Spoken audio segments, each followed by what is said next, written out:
Welcome back to Cinema Soapbox. Today's presentation is going to be handled by the creator of the Dyl Pickle Movie Network and my co-host on Framerec, Bad Movie Show on the aforementioned Dyl Pickle Movie Network. Without further ado, we're going to send this right over to Dylan. Take it away, Dyl. Hello, everyone. Welcome. Happy Cinema Soapbox Day.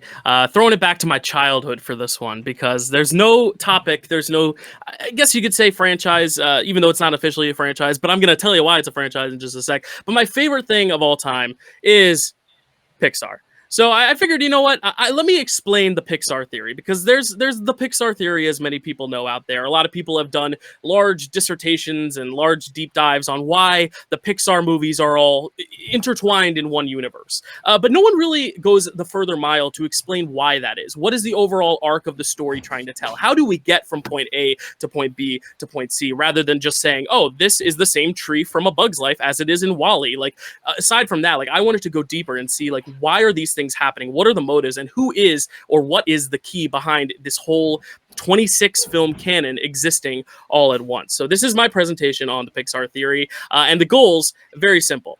We're going to look at the Easter eggs. So looking directly at the films themselves, if you were to just take screenshots of the films, what visual cues directly connect to these films? What shows this shared universe based on images? Is there a doll from another movie that appears in another movie? Is there a poster with another character from another movie in that movie? Are there studio gags that the studio is consciously putting in as a little cheeky nod to the audience and to their comrades?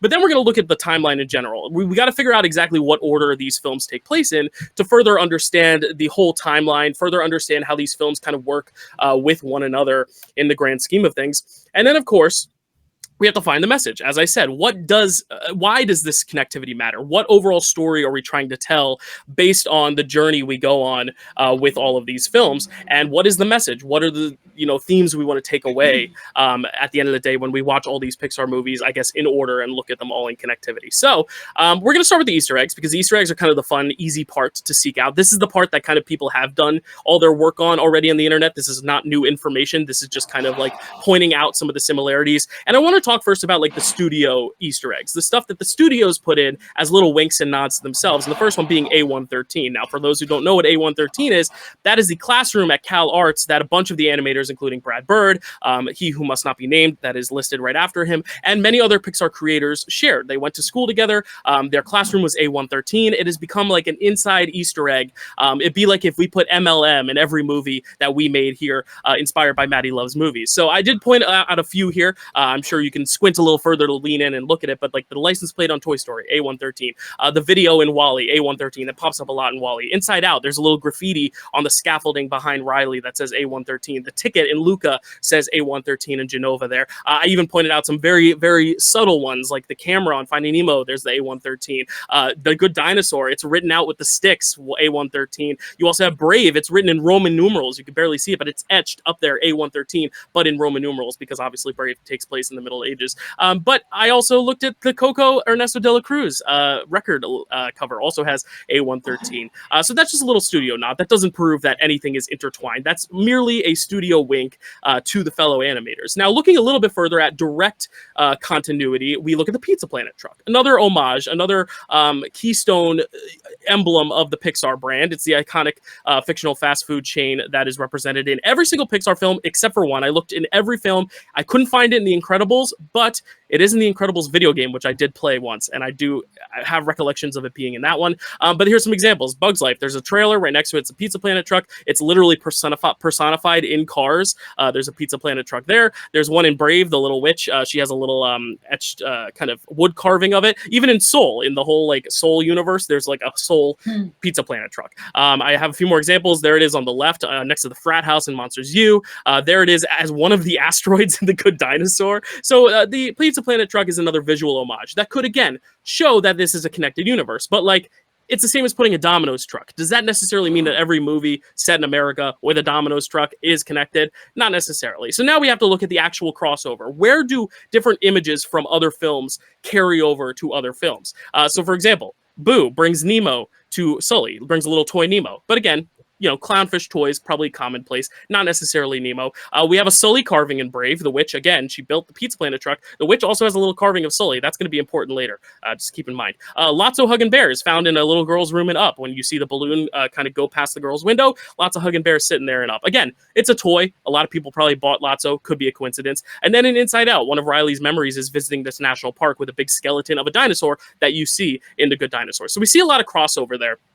But now I want to kind of look at the timeline and kind of point out some of the crossovers that help show that these are all distinctly connected in the same universe. And what I did first is I wanted to look exactly at the films that the year is stated. What films mention the year that they take place? And here we see all of these movies here do mention the years some point in their film, which made it easy to kind of set the template for what this timeline looks like. Obviously, Brave takes place in the Middle Ages. That is confirmed. Luca takes place in 59. The Incredibles films take place in the 60s. Toy Story is easy because it kind of went along with Andy's timeline. So it started in the 90s with the movies that came out. It ended in 2010. Toy Story 4, the exception, actually kind of following directly after Toy Story 3. Turning Red, obviously that early 2000s Toronto influence. And then 2007 is briefly confirmed in Ratatouille. And then the biggest leap, which is WALL-E, which confirms 2805. Now, that is important because that is going to kind of help us figure in all these gaps, fill in all these gaps to try to figure out exactly where these films lie on the timeline that could show that this connected universe actually exists. Now, let's first start with what starts the timeline. And I think it's pretty easy at this point because we were looking for that very distinct first breath of something, and that is elemental. Elemental makes a lot of sense. It's just elements existing in a place. There's no humans. There are cities, but they're made out of the elements, so it could be very minuscule. These could be like molecular level beings in terms of their size. So that was a very logical start to the timeline. So we'll put it right there at the front. Next, thinking about what the next step in the timeline before Brave is The Good Dinosaur, because The Good Dinosaur, obviously there's dinosaurs and humans, but the whole premise is that the asteroid missed Earth, so they coexist in the same space. So naturally, this probably ends in a dinosaur extinction eventually, but because humans and dinosaurs are coexisting, I did put it before Brave because there is at least signs of human life. Now, people are going to ask, where does Lightyear factor in? The good thing about Lightyear is that it's a film within a film, so it's the only one we can scrap from the timeline altogether. We don't really care about Lightyear. It's a fine film, but it doesn't make sense because it is a movie within a movie, so it's right where Toy Story is. It exists in its own universe, in that universe. So now looking at the Finding Nemo and Finding Dory films, it was very hard to kind of place this in a specific time area. The only thing I could think of is that the voice of the aquarium announcer in Finding Dory is Sigourney Weaver, so it must have taken place after Alien came out. So I kind of put it in like that mid-2000s range because Sigourney Weaver, her voice has aged a little bit in Finding Dory, so I figured that's kind of where Finding Nemo and Finding Dory take place, but those ones don't really feel too integral because everything mostly happens underwater in those films. But moving on, Up is a very interesting one because you can actually look at the evidence in another film in Toy Story 3 to see when Up takes place. So if you look at Toy Story 3, Andy has a postcard on his wall that says from Carl and Ellie Fredrickson, meaning that Carl and Ellie, at least Ellie, is alive during the events of Toy Story 3, which means the bulk of Up probably takes place slightly after Toy Story 3 when Ellie has passed. So that's where we get that on the timeline. Next, looking at all these films, Coco, Inside Out 2, Soul, they don't distinctly reference a certain time frame, but just based on the architecture of the time, based on the technology, based on just the present day way of speaking, we can assume that it takes place somewhere in our present day. So I'm going to kind of put that in its own like present day tier. Now, the biggest question marks people are asking is, what about these outliers? What about Cars? What about Onward? What about Monsters, Inc., where there's clearly very interesting, fantastical beings. You have cars that speak, you have elves, you have monsters. Monsters, Inc. does also have humans. We'll get to that in a bit. But where do these factor in on the timeline? And I think the answer is pretty simple. For Cars, you have to look back at The Incredibles. Remember these guys? Remember the machines? Well, I have a theory that I think the machines and the humans, Incredibles was the start of that war. And that's what led us to Cars. Because it's clear from watching Cars that everything is still made by humans. There's no way the Cars could have built all those things themselves, which means humans must have had influence on the Cars world, which makes me look at the future as well, being WALL-E. Why did those humans all end up in space? And it's simple. There was a war on humans between the machines, I should say. All the humans went to space, leaving the world inhabited by cars. So I think after the humans left Earth, that's where we get the cars. But then, of course, the cars can't exist on their own without the humans. After a while, they are extinct, and then we get to WALL-E. Now, people are also saying, Dylan, you forgot Bug's Life. I did not, because remember the tree in WALL-E that he plants at the end of WALL-E? Well, guess what? It grows up to be the tree at the start of A Bug's Life. So Bug's Life takes place a few years after that tree has fully bloomed, and now we're kind of resetting the cycle a little bit. But here's the thing. Because cars inhabited the Earth, because there were no humans on Earth for so long, humans still couldn't really exist. It took a while. Humans ended up dying out, just like the dinosaurs did after Good Dinosaur, and that's what leads us to Onward. That's where we get a bunch of more mutated figures. You know, they are human-like. They act like humans. They drive vans. They have human characteristics, but they are elves at the end of the day. Now, some might say this is just like Lightyear, a fantasy film within the universe itself. I say it's just a far, far evolution in the timeline of where humans evolved to. And then that takes us to the further evolution beyond elves being monsters. And that's where Monsters, Inc., I believe, ends up being the end of this timeline. But now the big question is humans. There are humans in Monsters, Inc. So how does this all connect? If Monsters, Inc. is the very end of the timeline, but humans got extinct around the time of A Bug's Life, how is that possible? And I will tell you right now, it is because of time travel. Yep, time travel. Time travel is the key to the Pixar universe and showing that everything is connected. And who is the key to that Pixar universe? It is Miss Mary herself. It is Boo. And I will explain that in just a second. So these doors, right, they can take you to different worlds. You can open a door, you end up in a different landscape, a different town, a different group of people, but we never really look inside those rooms when they go through. The only person we really see directly is Boo herself, which leads me to believe that essentially these doors are not just portals to other places, but they're portals to other times. And I think one example is Randall. He ends up going into the trailer that is seen in A Bug's Life. So he has to jump all the way back in the timeline to right after WALL-E when A Bug's Life was existing, and there are those last remnants of those humans. So I think this is where it shows that these monsters are able to not just transport to different locations, but transport back in time to other previous points in the timeline. Now, why does this all matter? And I'll tell you right now. Remember the Sully carving? This is the single most important keystone of the entire Pixar theory, and I'm about to explain it to you right now. So you see this witch? This witch. We know Brave exists in the Middle Ages. That is clear. It is stated. It takes place a long, long time ago. We know it's at the early point in the timeline. But how does this witch know what Sully looks like? How does this witch... This is not a coincidence that this witch just happened to carve a person that looks, or a monster that looks exactly like Sully on that wood carving, which means there's only one real explanation. Why does the witch keep disappearing and reappearing and going through portals and out of portals? It's because this witch from Brave is Boo. The witch is Boo. And here's my evidence behind that. Now we look at the big Pixar theory. If the witch is in fact Boo, here's how this whole story makes sense. What is the overall story of the Pixar timeline? If the witch is Boo and the witch has this motive and time travel exists, here is how the Pixar timeline plays out from a story perspective. For years, humans and animals, they coexist in harmony. This is because the asteroid misses in The Good Dinosaur, so humans and animals get along well. The dinosaurs obviously get extinct, and then when Syndrome comes to power, we start to see a different war. Instead of animals and humans coexisting, now we have to coexist with machines. And that is not a cohesive coexistence. I don't even know if that's a word. But this is a very detrimental battle between the humans and the machines, as we see in this very 9/11 referential image that we see in this final battle of The Incredibles. Now, in the process, animals begin to advance at a miraculous rate. We have dogs speaking in Up, which is partially due to machines as well, but just the fact that dogs have consciousness to say what they feel in Up. I mean, you see human souls literally taking the hosts of animal bodies in Soul. You see rats cooking French cuisine. This is pretty advanced. And we can see that these humans are becoming less and less necessary for the circle of life. The animals are really the ones doing most of the work that has helped progressing this world, especially when we get to this machine war where the machines eventually wipe out all the humans, send all the remaining humans up to space, and then we start to see this barren wasteland come with car-like hybrid human being, whatever you want to call them. I could do a whole separate presentation on the Cars universe in and of itself. But then you also have WALL-E. You know, this is the end of the humans as taken over by the machines. But as we see, the seeds planted in WALL-E would eventually rehabilitate the Earth. But over the years, the humans do begin to mutate, which is how we get to monsters. But those monsters, as we talked about, do rely on human screams. And soon, laughter to restore their energy. Therefore, we have this balance. Thus, they create these door portals to be able to travel through time to get that energy they need. The portals are not just to get kids' laughter and kids' screams. The portals are specifically time travel machines to go all the way back in time to when humans were the prime source of energy before the the machines and the animals kind of outlasted them. Now I'm almost done, but this is where Boo comes into it. In Monsters Inc., Sully time travels back in time through Boo's door. Boo doesn't necessarily know it's time travel, but once Boo's door is destroyed, she makes it her life's mission to get back to Sully, because she opens that door. We all know that heartbreaking scene where she opens the door and there's nothing behind it. It's just a closet. Where did Sully go? So she spends the rest of her life trying to get back to Sully. So when we see Boo, when she's older, when she's a witch, we see Brave takes place way, way back in the timeline, but really, that is just an older Boo, grown up, time traveling, trying to find her way back to Sully. And we see it because she's obviously obsessed with these doors, these time travel devices. We see how much woodwork she has in her little cottage. This witch's cottage is full of wood carvings, including one that has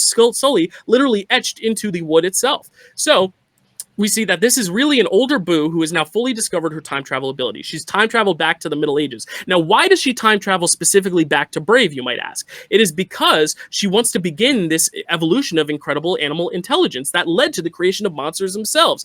Because, as we see, she is able to turn Merida's mom into a bear. And this is all one big plot to eventually lead to the evolution that would eventually evolve into monsters. So not only could she find her way back to Sully, but Sully could find his way back to her. And he did. Thank you for listening. That is my presentation on the Pixar Theory. These are my sources, and those are the books I read. I highly recommend them. Thank you so much. Holy crap. There's a lot. I apologize. Dylan. Do we have any questions? Sorry. Do we have any Good questions? Lord, man. I am impressed. I don't think I've ever thought about anything as much as Dylan has thought about Pixar in my life. I'll take that as a compliment. Hats off. Are there any questions? I know the theory has holes. You can definitely poke holes. Well, I will say I remember there being like a thing with, the truck from Toy Story, or the car from Toy Story, like being in all different Pixar items, and so there's a connection there. But I never considered like this is the world building. Like, I don't know. I love that. Yeah, thank you. Not really a question, more of a comment, I guess. I had so many, like throughout, I had so many questions, and then you kept answering them that I don't remember which questions were actually. It was the same, yeah. But I will say this: number one, it's a shame that the Pizza Planet truck is not in Incredibles, because there's so many cars in that movie. It would have been so easy.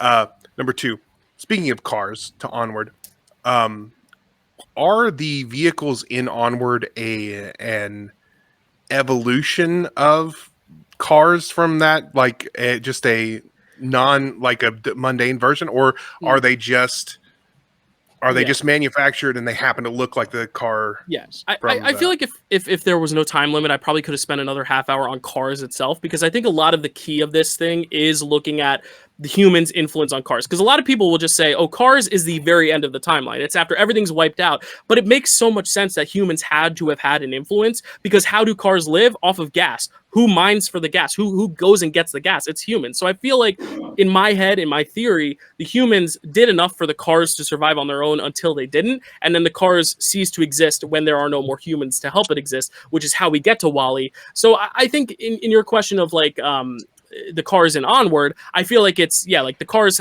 eventually had a life, but then went extinct as well. And almost those are essentially the skeletons of those cars in a way. It's almost like they take the magic from it. And then there's also the other argument being, if Boo is the time traveler, if she can possess magical powers, then maybe she gave these cars life. Maybe she knew that everything in her timeline had to work precisely to get to Sully. Right. So maybe she just manufactured it in a way, similarly to how she's able to literally turn Merida's mom into a bear to further the evolution of these highly intelligent animals that would lead to Ratatouille and Onward. Maybe she had some sort of direct impact on making these cars come to life for the time when the humans were up in space during WALL-E. Maybe it was a conscious effort because she knew that this timeline had to go as planned. Otherwise, she would never get Sully. Sully wouldn't exist if this didn't go in the order it went in.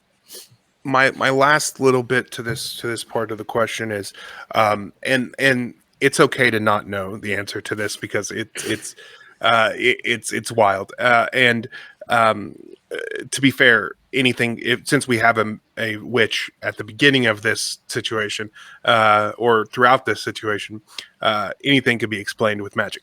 But my question would be, the good dinosaur prevented the extinction event of the dinosaurs, which in turn probably limited the number of fossils that would have existed from the rapid deterioration or from the rapid burial of the dinosaur corpses. Not that there wouldn't be any, because we have some from well before the extinction event.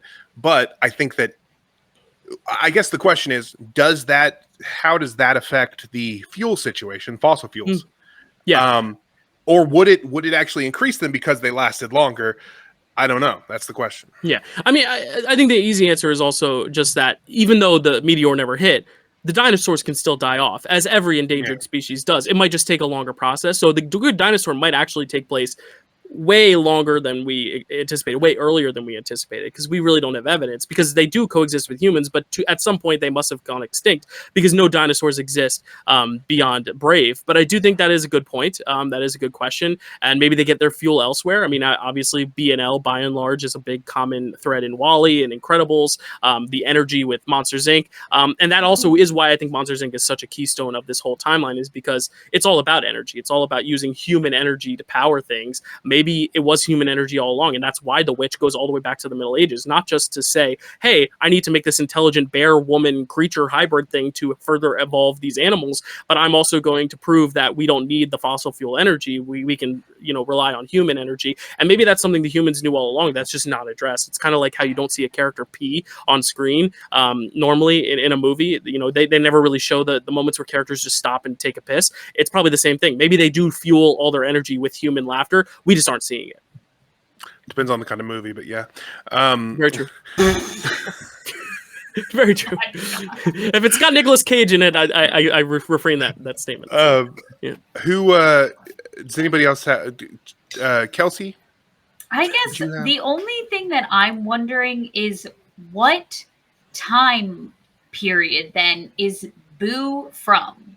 The child Boo. Well, this is actually a very good question that I didn't actually put into the presentation, but actually you can tell, and is confirmed by Lee Unkrich himself, there is a kid in the Sunnyside daycare scene of Toy Story 3 who looks just like Boo. So the theory is that she's around Bonnie's age from Toy Story 3, which would make sense, which is why a crux of like the newer movies all kind of come around in the present day. It's why a lot of Pixar is set in the present day, probably. If this is overall Boo's story in a whole 26 film arc, then it makes sense that the crux of it takes place in our present day. So I like to believe Boo is our age as we're seeing her in Monsters Inc. She is probably that age at around 2001, maybe a little later because of the Toy Story 3 connection. There's also theories that she is the girl in Up who has the Lotso when the Up, balloons go up. So I believe she's like 5 or 6 years old around the time of 2009, 2010, which means she would probably grow up, which means Sully was probably time traveling to her time period of 2010, and then when she grows up, let's say the witch from Brave is probably around like maybe that's like 2090, maybe a little bit earlier than WALL-E, and that's when she time travels back to Brave. Like that's her oldest. But I think when we see Boo as a kid, that's in like the late 2000s, early 2010s would be my guess. Okay, so I'm obviously older than most of you here. So as I'm watching these Pixar movies as they're coming out, because Boo, like I thought the fact that Boo had the same wallpaper as Andy, or as that exists in Andy's house, that was actually supposed to be his little sister, that eventually stopped being possible in the films. But that's how that all used to connect for me. But so I mean, we definitely saw connections back then, just not obviously not to this degree. But yeah, that's very interesting. Chad, do you have anything? It's a lot, and you can tell that Dylan has been thinking about this probably his whole life, but also just a lot more concentrated in Matt announcing that he's going to do a show like this. And so, just kind of throwing all this information at us is just so fascinating. for me, I just kind of want to dive deeper into it too. Like what I think I might do is see if one of those books that you mentioned is an audiobook and just listen to it, because I feel like, that will give me a lot more insight. But I love how Dylan was able to concentrate it into, a 10-minute like presentation that just made my mind explode. And like some of the things I was thinking about, just like the timeline of things, like some things I thought was like maybe like a little, like I'd have to think about Far-fetched. more. Yeah. Like stuff like, Onward transitioning into what you Monsters, said was next after that, Monsters Inc. He's running out of milk. And then also the thought of, because these are all like animated, the thought of, taking like actual Sigourney Weaver in real life and then thinking about all of this, like if it were live action, if that makes sense, like in the real world. And like that's how you were able to like figure out. But then also looking at little postcards to figure out like a specific time. I just thought it was so fascinating. I think you did a great job. Thank you. And I will say the books, one of them is actually a blog post that was published, but it is called the Pixar Theory. It's a blog post you can find just on your own. And then the other one is called, I think it's, oh gosh, what is it? Creativity Inc., which came out a few years ago, written by Ed Catmull. So it's got Buzz on the cover, and he's got like a baton, like he's conducting an orchestra. So those are the books. They're very good. Nice. Well, excellent. Well, thank you for that enlightening presentation. I always heard of the Pixar Theory and like seen the things, but the way you laid it out there, very, very, very cool and very, very succinct and understandable. So I really dig that. That was the hardest part, was trying to figure out how to communicate it. Oh, it was very well communicated and looked beautiful. Dylan, where can they find you? Oh, I'm sorry. I just wanted to add, extremely well organized. Thank you. I just can't even understand like how you found the time to just make it look so beautiful. Great job, dude. Yep. Oh. And good I luck wish I could do the same everyone. for my face. No, just kidding. No. Dylan, where can they find you? Yeah, you can find me at the Dyl Pickle Movie Network. It's the channel I started that all these great friends of ours on this side, there they are, have all been on. Chris has guested on our show, Frame Rec. Matt is my co-host on Frame Rec. Kelsey's my co-host of a Marvel show we do, Marvelous Movie Mondays, and Chad's a co-host of Picture This, where we talk about Oscars, and we do drafts over there. We do a lot of fun stuff, and we have a Dyl Pickle Movie Network TikTok, which has really taken off, especially the last few months. So thank you, Matt, for letting me do this and talk about something I'm passionate about that, I could never get enough Pixar, even the bad ones. Like Cars is a lot of the key to this universe, and I'm not a big Cars fan, but at least if you think about it in that sense, like it can make a lot of the movies more enjoyable as well. So thank you. Yeah. No problem. I'm so happy to have had you on here and to do that. That's amazing. But yes, that was the Pixar Theory. Like this video if you liked it. Let us know if you had picked up on any of those connections or what other connections you picked up on in the comments. Subscribe for more of this. And we're going to be doing this every other Thursday. You're going to see a video from Cinema Soapbox. But once again, my name is Matt. Thanks for coming to our film talk.